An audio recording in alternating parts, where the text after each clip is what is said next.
Welcome to Ray Sensation. I'm your host, Dan, and it's finally here, the chillingly weird artwork of Matt Fox. I can't wait for us to take a look at it. Let's do it. All right. Some of you might remember that I did a video on Matt Fox's comic art that had been reissued at one point. I'll put a link to that video in the description of this one in case you missed it. And I had done that because I had heard that this book was going to be coming out. And I got so excited because Matt Fox is one of those guys. He's like a Hank Fletcher or a Basil Wolverton to me. He's a guy whose artwork is so singular in its weirdness and the type of craft he puts into it. You know, some people look at his artwork and say it's crude. There are artists whose work is in here where he inked their artwork and they complained that he made it look too different from theirs. And he's basically making it looks more like, you know, closer to his sometimes than what these artists might have otherwise had. But just tremendous. This book covers his pulp work for like Weird Tales and then goes into his comic work. And you know, it's not everything, but it is such a healthy sampling. You know, there's not enough left, I don't think, for a volume 2. You know, you could always hope that the book had been big enough to cover every single thing he had done. But that would have made, you know, this is a reasonably priced book. It's $29.99. I think that's what I paid for it. Yeah, $29.95. There's some great reproductions in here. There's some reproductions that are a little wonky, but I think it's not because of the work the book producers were doing, but from what was available to shoot from. But anyway, that being said, again, if you're not familiar with Matt Fox, you're going to recognize some of these images, though. You might not know this name. You might not know most of his work, but some of these images have been reprinted and been all over, you know, social media groups and stuff so much that you're definitely going to be familiar with some of them. This image of the Wendigo for Weird Tales. I mean, just fantastic stuff. Here's the, you know, I'm not familiar. I meant to look and see what else Roger Hill had written. He's the guy who put this book together, and then I forgot to do it before I went into this thing. So I'm wondering what else he might have done, because this is a terrific book, and maybe he'll point me to an artist like Matt Fox I've been dying for something for. This is really the first thing that I've seen on Matt Fox. There might be an article somewhere or something. There are some small written pieces about him on on the web, but mostly what you see is people will collect together a bunch of his images and put them out there. This is long overdue as far as I'm concerned. I'd be curious to see what other artists Roger Hill showed an interest in. And bless Tomorrow Publishing for putting this out. There's a self-portrait. He gave himself a giant, hideous scar. Man,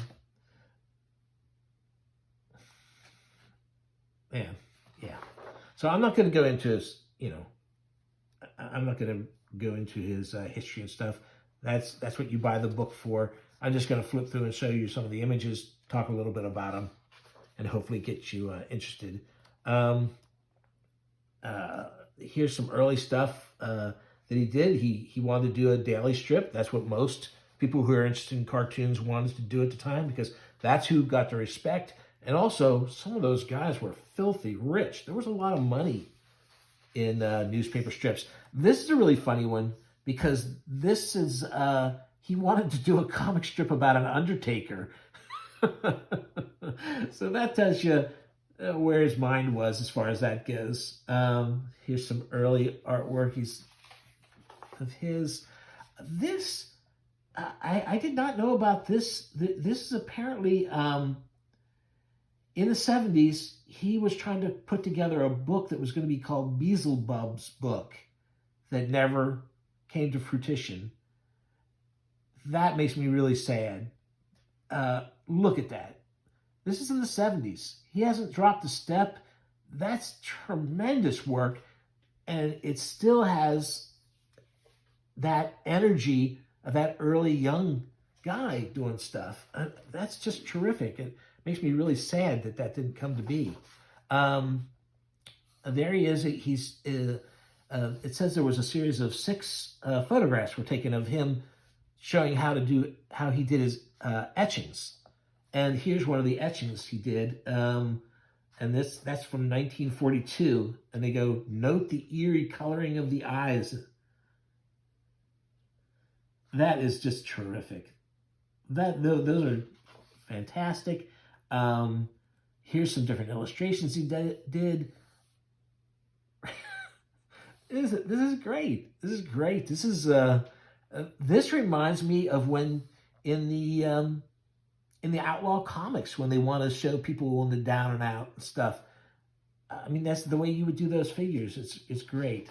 Some more attempts at strips. And this is a horror-themed strip, little monster. Some more, because I really like this. This is 2 variants of a scenario entitled "In the Groove," and they say it's probably from the 1930s. I love it. It shows, it's African Americans probably, dancing to the African American music of the time, and it's a really dignified look at these characters and his style, and you don't always get that when you see drawings of Black Americans of the period, and it's great. And the difference in the 2 variations is interesting too. Just tremendous stuff. Is it a little crude? Yes. Is it wonderful? Yes. Here's the one. This is a park. It says this one's entitled Park Statue. And my question is it a real statue you saw in a park, or did he just make that up? It probably is a study he did somewhere in a real park, although I don't know. And here's a woman burning in hell, dancing in hell. And so then we get to the stuff he did for the pulps. And, some of the pulp reproductions are a little rough, and that's really more based on what they were working from, because, the pulps were not produced that well. This landscape, this looks exactly like the stuff that John Jacobs had in his self-published Dr. Peculiar comics in the 80s. This is, oh man, look at that. Look how good that stuff is. He isn't drawing realistic faces and stuff. This side view is not done very well. He's got this perspective off. I mean, the guy looks like a cyclops there, I'm sorry to say. And here's some of these covers. And like I said, these covers have become iconic. Oh my gosh, look at that. Just great. I will say that I tend to, if there was a slick cover, now, for the inside pages, it's going to sound bad. I don't like slick white paper when they're doing the inside work from comic books. This type of printing is fantastic for that. Now, when they were putting these covers together, they meant for it to pop, so they had slick covers. I love these reproductions, but I would have also liked a stitched in section on some slick paper, just like a dozen pages. Like I said though, for $29.99 on an artist as little known as he is, as Matt Fox is, I think that we've gotten more than most publishers would have given us, and I don't mean to run this down at all. This is so fantastic. This is, man, Look at these covers. That's another one that gets reprinted all the time. I love that bat.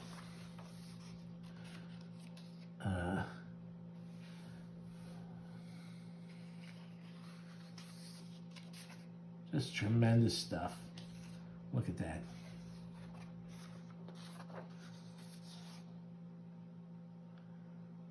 A lot of clock artwork.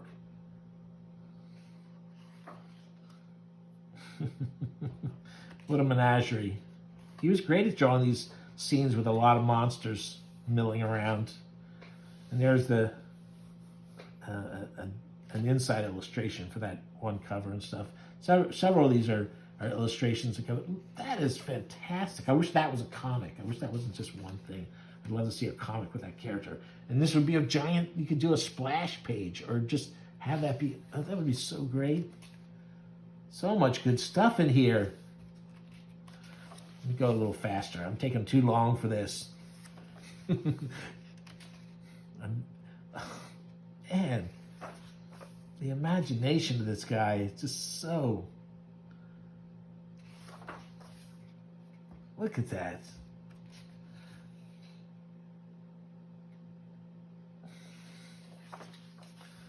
Oh, and here we come to the comics. This is the splash page. Now, these are the things that I cover, the reprints I cover in depth. In a different, somebody else had done them. These pages look good here. You know, there's some places where the color's off registration. That I'm sure is from the actual comic that they shot these from, because you know, that's just something that happened a lot at the time when these. It's funny because they have the shadows be the lightest part of the picture. And like I said, I went through this comic in detail in my other videos, so I won't go over too much. And here we go. The original art for this cover. And I wish we had that for all of this stuff. That looks great.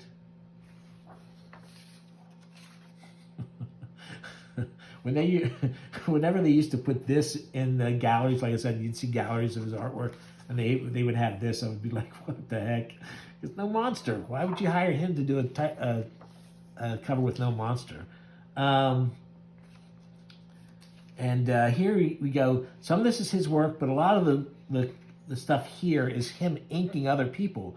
But as you'll see very little difference, because he inked it in a way that made it, you know, like I said, there's artists who he inked that complained about how much he changed them and made them look like his wonky figures. But I love it. I love it. You know, the tiny coffin. So good. There's Guile Kane artwork that he inks, and it's hard for me to say about how much Guile Kane comes from this, because Guile Kane at this time does not look like the guy we knew either way. So that's a cool looking monster, that's for sure. There we go. Photostat.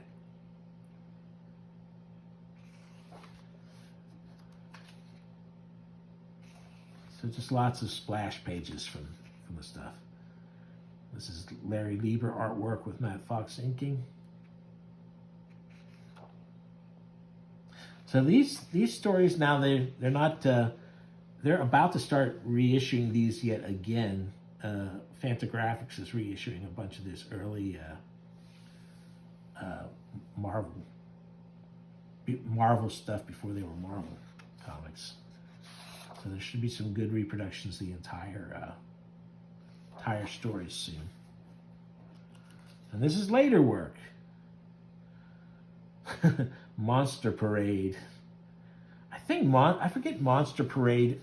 I think that might have been one of those that was part Humor Mag, I think. I don't remember now. There's editorial cartoons. This is, I remember seeing this in Castle of Frankenstein. I remember this stuff from Castle of Frankenstein. Good stuff. He had a couple, the Castle of Frankenstein would often use pulp artists for spot illustrations. There's an ad he did. Unused Castle of Frankenstein illustration. It must have been for their movie review column. Well, you wouldn't use that? Come on. I use that in a heartbeat.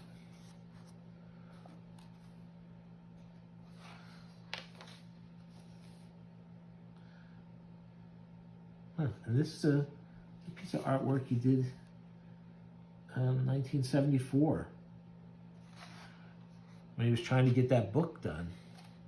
Here's Beelzebub's book. This is the proposed book cover. Illustrations and drawings by Matt Fox, age 68. Look at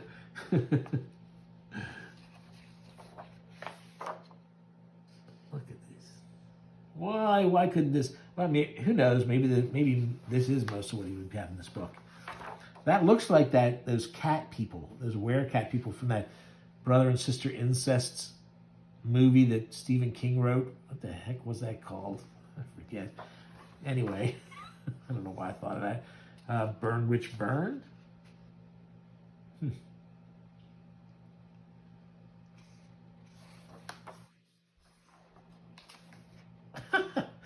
Look at that.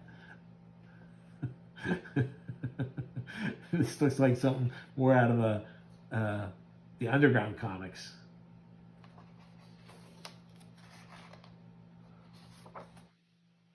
And here's a checklist, including, you see his later comic book stuff. It's mostly just inks over some other penciler.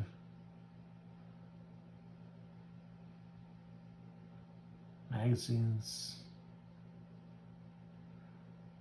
pulp magazines. Yeah, there's this checklist. See, so maybe it's got all the pulp stuff in here. The only thing it wouldn't have was all the comic stuff. And like I said, I don't think there's enough for a volume 2. You know, because I mean, yeah, they only do splash pages for a lot of this stuff. But I mean, would you do another book for that? No. So I think this is it. I think this is a great book. It covers everything you really need.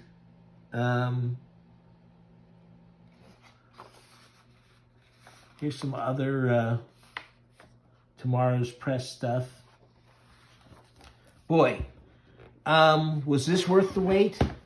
You're dang tootin' it was. I think if you're interested, if this piques your interest at all, Tomorrow's, oftentimes they do a one and done for a print run.